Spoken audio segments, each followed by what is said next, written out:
Welcome back students. मैं स्वप्निल जैन आपका maths teacher स्वागत करता हूं बिनोरी लाइव क्लासेस में।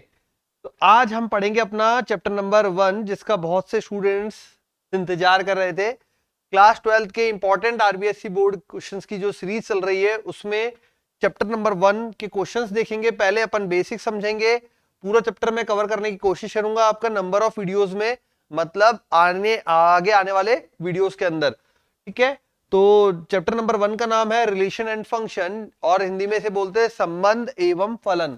तो पहले कुछ भाग संबंध का है और बाद का कुछ भाग फलन का है आपकी बुक के अंदर, एनसीईआरटी की बुक के अंदर। अब इसमें स्टार्ट करने से पहले हमें क्या पता होना चाहिए, हमें कुछ ये जानकारी होनी चाहिए कि संबंधों के लिए सबसे पहले जो सेट है, समुच्चय है, उसको शो करने का तरीका। तो शो करने के दो तरीके अपन ने पढ़े हैं क्लास 11th के अंदर। एक तरीका होता है रोस्टर फॉर्म। ठीक है, जैसा मैं देख पा रहा हूं 11th क्लास में बच्चे पढ़ के आए हैं, रोस्टर फॉर्म तथा समुच्चय निर्माण विधि, दोनों विधियां आप पढ़ के आए हैं। रोस्टर फॉर्म में आप पूरा मैथमेटिकल फॉर्म में लिखते हैं और समुच्चय निर्माण विधि में आप पूरा डिटेलिंग में लिखते हैं।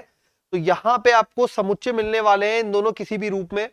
जनरली रोस्टर फॉर्म में ज्यादा रहते हैं, समुच्चय फॉर्म में भी रह सकता है क्वेश्चन। ठीक है, तो वहां पे आपको समुच्चय मिलेगा और फिर उसके अंदर आप देखेंगे किस प्रकार से क्वेश्चन में पूछता है। अब यहां पे संबंधों में पूछेगा क्या, तो पहले संबंधों के प्रकार।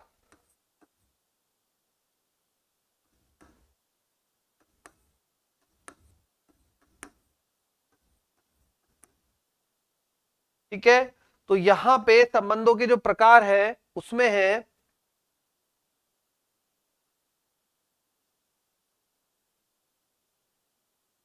यस संबंधों के प्रकार। तो संबंधों के प्रकार में पहले जो पूछता है वो पूछता है किस प्रकार का संबंध है। तो पहला जो बनता है वह बनता है स्वतुल्य संबंध। अब हिंदी का वर्ड है स्वतुल्य। ठीक है, और क्या बोलते हैं इंग्लिश में, रिफ्लेक्सिव, मतलब खुद का खुद के साथ। ठीक है, यदि खुद का खुद के साथ संबंध सेटिस्फाइड होता है यहां, तो अपन बोलेंगे वह स्वतुल्य संबंध है, रिफ्लेक्सिव है। ठीक है, मतलब a relation A R A का ए के साथ यदि संबंध स्थापित होता है तो अपन बोलेंगे स्वतुल्य संबंध है। ठीक है, उसके बाद आता है सममित या सिमेट्रिक सममित संबंध। सममित संबंध या सिमेट्रिक संबंध। सममित संबंध यह है कि यदि ए का बी के साथ जो रिलेशन है वही सेम रिलेशन बी का ए के साथ हो। जो ए का बी के साथ रिलेशन है वही सेम रिलेशन बी का ए के साथ हो तो हम उसे बोलेंगे सममित संबंध या सिमेट्रिक। ठीक है, सिमेट्रिक रिलेशन। तो यहां तो हो गया रिफ्लेक्सिव स्वतुल्य, ये हो गया सिमेट्रिक सममित संबंध। समझ में आ गया, ए का जो बी के साथ है वही बी का ए के साथ हो तो वो संबंध कहलाएगा सममित संबंध। अब आते हैं थर्ड पे। जैसे हाँ, इसमें बहुत इजी एग्जांपल बनता है, देखो सममित संबंध में क्या बन सकता है। सममित संबंध में एक सिंपल सा बनता है, मान लीजिए कोई दो कजिन है। ठीक है, एक कजिन ने बोला ए बी का कजिन है। ठीक, अब अगर वापस रिवर्स में पढ़े तो बी ए का कजिन है ए और बी आपस में कजिन है ना। ठीक है, कजिन समझते हैं ना, कजिन। तो वैसे ही यहां पे सममित संबंध मतलब ए और बी अगर कजिन है तो ए बी का कजिन है और बी ए का कजिन है, दोनों एक ही बात हुई। तो ये सममित संबंध हो जाएगा, ए बी आपस में कजिन है, ये चीज। ठीक है, अब आते हैं अपन इसमें थर्ड पॉइंट पे जो है संक्रामक।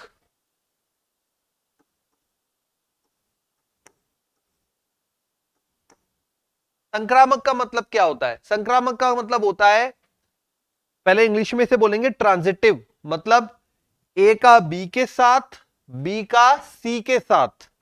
तो क्या ए और सी का वही संबंध बन रहा है, मतलब ये यदि ए आर बी व BRC होने पर ARC हो जाए। ठीक है, ARB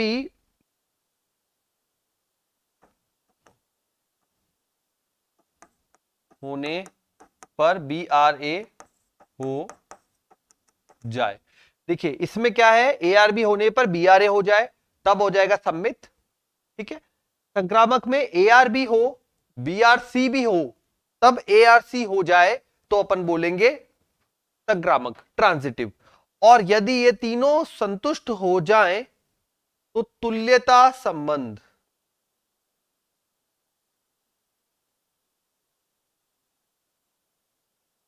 ठीक है, तो पहले आप अच्छे से ये डिटेल समझ लें क्या चीज है यहां पर संबंधों में। सबसे पहले है स्वतुल्य, खुद का खुद के साथ रिफ्लेक्सिव, खुद का खुद के साथ रिफ्लेक्सिव। सेकंड सम्मित, सम्मित मतलब सिमेट्रिक, सिमेट्रिक सम्मित वर्ड से ही सब पता लग रहा है, यहां पे आपको शब्दों से ही पता लग रहा है कि यदि ए आर बी का जो रिलेशनशिप है वही बी आर ए का हो जाए तो सम्मित। अब थर्ड, थर्ड है संक्रामक, संक्रामक मतलब ए का बी के साथ, बी का सी के साथ, तो ए और सी का आपस में हो जाएगा, उसे अपन बोलेंगे संक्रामक संबंध। हो गया, तीनों का डिटेल समझ में आ गई, स्वतुल्य, सम्मित और संक्रामक। अगर ये तीनों संतुष्ट हो जाएगा तो अपन बोलेंगे कि जो संबंध है वो कैसा है, तुल्यता संबंध है। ठीक है, अब आते हैं आगे, स्टार्ट करते हैं अपना किस प्रकार से क्वेश्चंस आते हैं इसमें। ठीक है, तो मैं पहले एक एग्जांपल ले रहा हूं और एग्जांपल में ये है, माना किसी समतल में स्थित समस्त रेखाओं का एक समुच्चय है। ठीक है, ना तो स्वतुल्य ना संक्रामक है, L1 L2 माना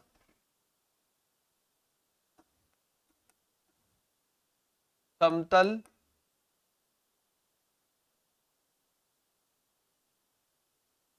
पर स्थित,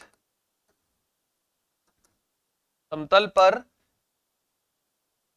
स्थित रेखाओं का समुच्चय है। एक समुच्चय है समतल पर स्थित रेखाओं का।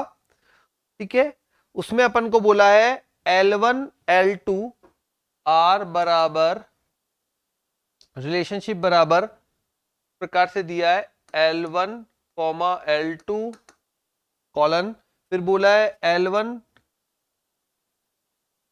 L2 पर लंब है, L1 L2 पर लंब है।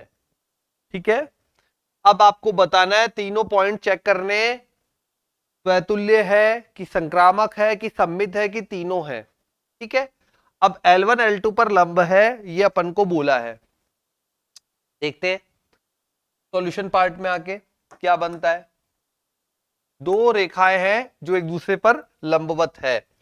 सबसे पहले आप देखेंगे, क्या चीज देखेंगे, लंबता। ठीक है, सबसे पहले अपन देखेंगे लंब वाली चीज। तो पहले अपन चलते हैं फर्स्ट पॉइंट पे जो है कि है स्वतुल्य। ठीक है, L1 R L1, क्या एक सरल रेखा खुद पर ही लंबवत हो सकती है? क्या एक सरल रेखा खुद पर ही लंबवत हो सकती है? नहीं हो सकती। ठीक है, कोई सरल रेखा ठीक है अपने आप पर लंब नहीं हो सकती। ये तो आप भी जानते हैं बेटा, कोई एक सरल रेखा है, अब सरल रेखा किसी भी प्रकार से खींची हुई है, मान लो ये खींची हुई है, खुद पर लंब कैसे होगी? नहीं होगी ना, इस पे लंब खींच तो सकते हैं बट ये खुद पर थोड़ी लंब होगी। ठीक है, खुद के समांतर हो सकती है, लंब नहीं हो सकती। ठीक, तो आप बोलेंगे कोई सरल रेखा अपने आप पर लंब नहीं हो सकती, अतः स्वतुल्य नहीं है। ठीक है, अब आते हैं सेकंड पॉइंट पे। स्वतुल्य के बाद अपन चेक करेंगे सममितता। सममित में क्या बताया था कि L1 R L2, L1 लंब है L2 पर, तब L2 R L1, L2 लंब होगा L1 पर। दो सरल रेखा एक दूसरे पर लंब है, ये माना L1 है, ये माना L2 है। ठीक है, L1 L2 पर लंब है तो L2 भी तो L1 पर लंब है, दोनों आपस में लंब है ना। ठीक है, तो ये कंडीशन सेटिस्फाइड होती है, अतः सममित है। तो अतुल्य नहीं है, सममित है। अब अपन चेक करेंगे थर्ड पॉइंट, संक्रामकता। ठीक है, थर्ड पॉइंट चेक करेंगे संक्रामकता।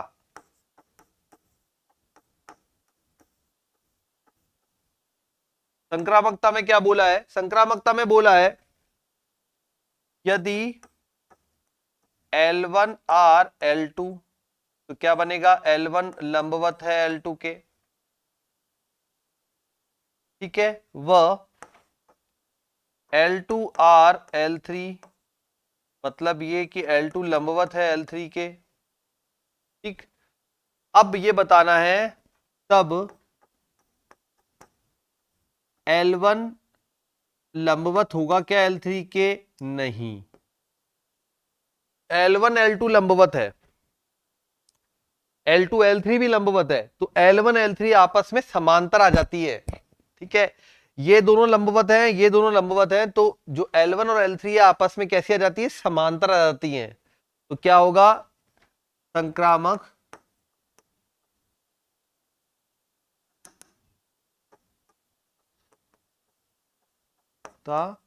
नहीं होगी, संक्रामकता नहीं होगी। ठीक है, तो L1 लंबवत होगा L2 के, L2 लंबवत होगा L3 के, तो L1 L3 आपस में क्या आ जाएंगे? L1 L3 आपस में आ जाएंगे समांतर। कैसे? ये देखो, ये मानना L1 है, ये अपन ने मान लिया L2 है, और ये L3 है। L1 L2 लंबवत, L2 L3 लंबवत। अब L1 L3 क्या हो गया? समांतर हो गया ना। ठीक है, इसलिए अपन बोलेंगे संक्रामकता नहीं होगी। तो स्वतुल्य नहीं होगा, सममित होगा और संक्रामक नहीं होगा। तो ये अपना था क्वेश्चन। ठीक है, इस प्रकार से आपको कंप्लीट करना था। हो गया ये क्वेश्चन, उदाहरण था आपकी बुक का, समझाने के लिए अच्छा क्वेश्चन था शुरुआत करने के लिए, इसलिए पहले मैंने ये पिक किया। तो पढ़ते हैं अब अपने एक्सरसाइज के क्वेश्चन की तरफ। तो मैं क्वेश्चन नंबर सेकंड नाम दे रहा हूं। ठीक है, अब क्वेश्चन में बोला है चेक करना है आपको स्वतुल्य, सममितता और संक्रामकता, वही तीनों चीजें बार बार चेक करनी है। तो फर्स्ट उसका जो पार्ट है वो ले रहे हैं। ठीक है, नंबरिंग नहीं डालते अपन, एक काम करते हैं जिससे आपको समझने में इजी रहे, नंबरिंग नहीं डालते। इसमें फर्स्ट पार्ट लेते हैं क्वेश्चन का। समुच्चय बोला है a बराबर 1 से 14 के लिए a बराबर जो दिया है वो दिया है 1 2 3 dash dash dash up to 14, 14 तक समुच्चय दिया है। r इस प्रकार परिभाषित है कि r बराबर x, y, फिर दिया है हमको 3x minus Y equal to 0। ठीक है, हमको चेक करना है स्वतुल्य, सममितता और संक्रामकता, वही तीनों चीजें अपन को फिर से चेक करने के लिए बोली है, जो अपन ऑलरेडी पहले भी करे थे। तो करते हैं शुरू। अब यहां पे ये आपको पता लग गया, ए समुच्चय जो दिया है वो इस प्रकार का दिया है, और बी यहां पे जो रिलेशनशिप बोली है वो यहां पे बोल रखी है। ठीक है, अब यहां पे देखिए, सबसे पहला काम अपना हमेशा क्या होता है इन तरह के क्वेश्चन में? पहला काम होता है आपका समुच्चय तैयार करना। ठीक है, आर तैयार करना। तो पहले तो अपन आर तैयार करते हैं। आर बराबर क्या बनेगा? जब इसको देखा तो आर बराबर बनेगा अपने सॉल्यूशन पार्ट में, आपको समुच्चय साफ साफ दिखना चाहिए ना, एक्स और वाई, एक्स और वाई। अब यहां पे इसने ए में से उठाना है मुझे, ठीक है। और एक बात पता लग रही है, y बराबर 3x बन रहा है, ये y बराबर 3x। तो अब जब आप x बराबर 1 रखेंगे तो y में कितना आ जाएगा? 1,3। जब आप 2 रखेंगे तो आ जाएगा 6। जब आप 3 रखेंगे तो आ जाएगा 9। 4 रखेंगे तो आ जाएगा 12 और 5 रखेंगे तो 15। 15 शामिल नहीं है, 15 शामिल नहीं है, तो यहीं पे रोक देना है। आगे क्या आर समझ में? एक्स और वाई का मान दोनों यहीं से उठाना है। एक्स उठाना है, वाई निकालना है। एक्स उठाना है, वाई निकालना है। एक्स यहां पे रखा, पहले 1 रखा तो वाई का मान आया 3। 2 रखा तो वाई का मान आया 6। 3 रखा तो वाई का मान आया 9 और 4 रखा तो वाई का मान 12। 5 भी उठाया, 5 रखते ही 15 हो गया। 15 यहां पे नहीं है, इसलिए मैं आगे नहीं बढ़ा। आर समझ में आ गया? ठीक है, आर का काम हो गया। अब आगे आगे ये कि अब इनमें से चेक करेंगे एक एक पॉइंट करके अपन कि क्या ये चीज है और क्या नहीं है। ठीक है, तो फर्स्ट पॉइंट मेरे लिए है स्व तुल्यता। चलिए, स्वतुल्यता, खुद का खुद के साथ। किसी भी यहां पे आर में आपको किसी भी अंक का खुद के साथ दिख रहा है क्या? ठीक है, यहां अपन बोल सकते हैं कि ए आर स्व तुल्य नहीं है, क्योंकि आर में 1R1 2R2 14R14 नहीं है। या यूं बोल सकते हैं आप, समुच्चय में क्या क्या नहीं है? 1,1 नहीं है, 2,2 नहीं है, ये कुछ भी नहीं है, इसलिए आर स्वतुल्य नहीं है। ठीक है, खुद का खुद के साथ जब भी होता है जब ये मान अवेलेबल होते इसमें आर के अंदर। नहीं है अभी तो नहीं है ये स्वतुल्य। ठीक है, सेकंड पॉइंट पे आते हैं। तो मैंने आपको बता दिया स्वतुल्य नहीं है, खुद का। स्व मतलब अपना, ठीक है, अपना, स्वयं बोलते हैं ना अपन, स्वयं। तो यहां पे स्वतुल्य का मतलब भी वही है, अपना मतलब खुद का खुद के साथ। अब आते हैं सम्मित, सम्मितता पे कि भाई सम्मित है कि नहीं है। सम्मित होता है यदि बोला जाए ए मतलब ARB, ए का बी के साथ। तो यहां पे देखिए 1R3 है, परंतु 3R1 नहीं है। मतलब ये 1,3 है बट 3,1 नहीं है। ठीक है, 1,3 है लेकिन 3,1 नहीं है। इसी प्रकार से 2,6 परंतु 6,2 नहीं है, अतः सम्मित नहीं है। अब आते हैं थर्ड पॉइंट पे, और थर्ड पॉइंट होता है अपना संक्रामकता। देखें जरा संक्रामकता, 1R3 1,3, ठीक है, फिर 3 के साथ 3R9 3,9, तो 1,9 नहीं,